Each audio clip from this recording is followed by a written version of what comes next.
Hey everyone, I'm here with Matt Chewwy94 at Flight Sim Expo. Matt, how are you doing? I'm okay. I'm one arm down at the moment, but I'm good. I'm still in good spirits and I'm so happy to be here. Yeah, it's good to have you here. I mean, right off the bat, what happened? I got bit by a shark. No, that's not what happened at all. Yeah, I just had a fall yesterday evening. So I've been checked out and stuff like that. I think it's okay at the moment. So yeah, I'm slinged up at the moment, but as I say, it's nothing that's going to stop me from coming here and enjoying the event. Fair enough. And why don't you let everyone know what your channel is in your local airport? Yeah, so my local airport is EGTK, is the IKO, Oxford, which is where I'm from in the UK. And my channel name is Chewwy94.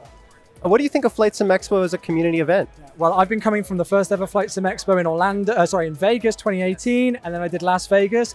And so I'm really good friends with Evan and the team here, and I think they've done such a phenomenal job. I thought it was the best FS Expo just yesterday, let alone today. Yeah. The venue's great, the community's great, and to think where we've come as a community since 4 years ago when I was last at an expo, it's incredible to see, and it's so great to see so many different people exhibiting so much cool stuff. Yeah, it's a really cool place to have it too in the museum here, all the planes, it's awesome, huh? Yeah, oh, it's a perfect thing for it. We've had something like this before in the UK, a little bit more low-key at an RAF base, which was great, but here it's a great space. There's enough room for everybody, you're not too crowded, loads of room for the exhibitors and stuff, loads of great options for food and things as well. So I really think they've knocked it out of the park with this event. Absolutely. What got you into flight sim in the first place? So staying school kids, but there was a particular subject at school that I wasn't a fan of, and so me and a friend of mine used to always just discuss about everything that wasn't that subject.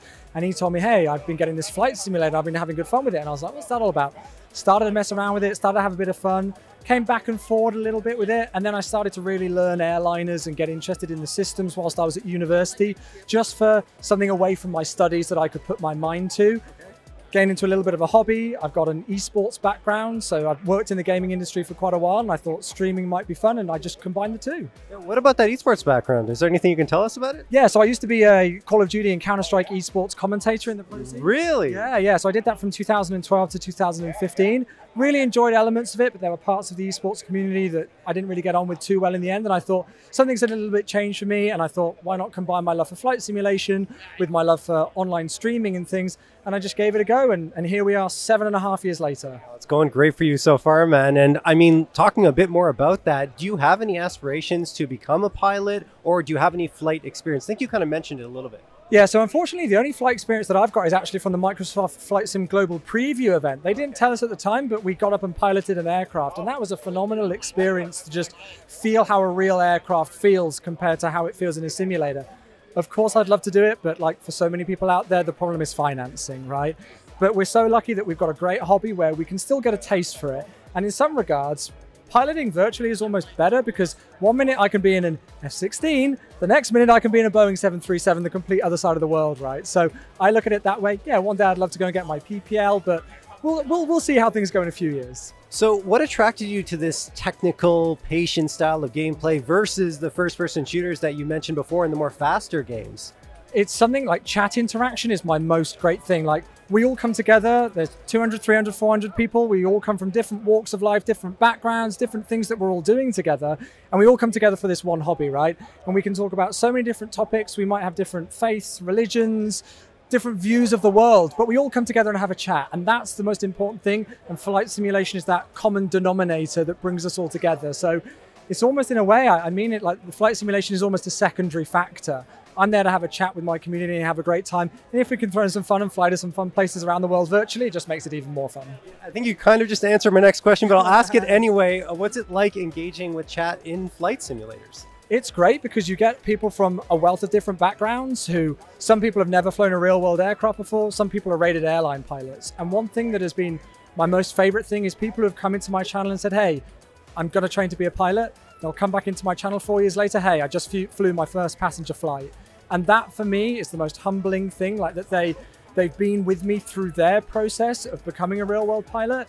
And that means more to me than I don't think anybody could ever realize. That's really awesome, honestly. And I mean, are there any recurring topics that happen when you're in chat and things like that? Yeah, so I mean, it can vary from different things to what's going on in real world aviation with the times. If, you know, if a particular airline's got some orders for some new aircraft, hardware things that are in the midst, a lot of it is software, upcoming releases, when are things going to be coming out, how is that going to work, how are we going to be able to work this and that. So there are a lot of recurring themes, but it might not even be aviation related whatsoever. We talk about a whole host of different things. How was everybody's day been? What are we doing at work today? You know, and I love that. And it's really relaxed. Yeah, and it needs to be organic, because you can, you know, the problem with live television is that whatever you say 2 seconds later, somebody hears. So you've got to make sure that it's not forced, it's free flowing, and just have fun. And I'm so lucky to have such a great community who almost don't mind what we talk about. And, you know, if we talk about football and I'm like, hey guys, sorry that we've just spent the last 15 minutes talking about football, let's have a chat about something else, right? But we can do that. Makes sense. So in terms of your favorite module, what is it and what makes it so great?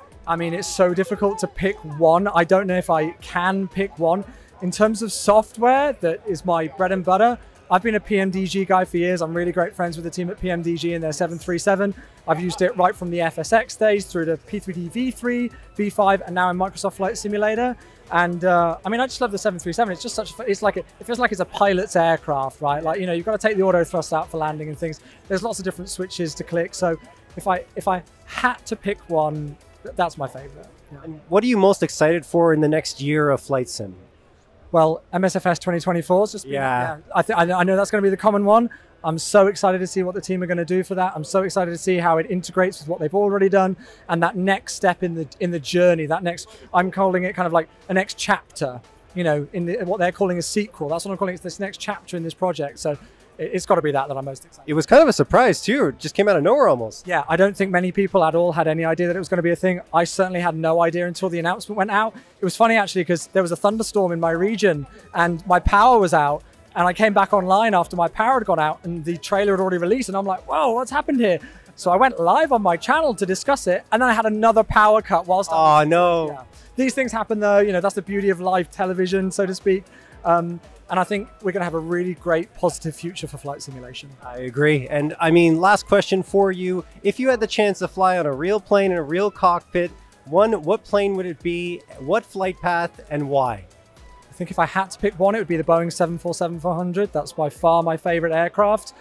Flight path, I mean, I'd probably just keep it really generic. Like Heathrow's like my home major international airport. I love that place there. I love the procedures that they've got there. I've got friends who work there. So just anything out of Heathrow in a good British Airways 747, and I'm a happy guy. Awesome. Well, thank you so much for being with us here, Matt, here at Flight Sim Expo. I hope you feel better soon and things get better for you and that you can still enjoy the rest of the expo. I really appreciate that. Thank you so much.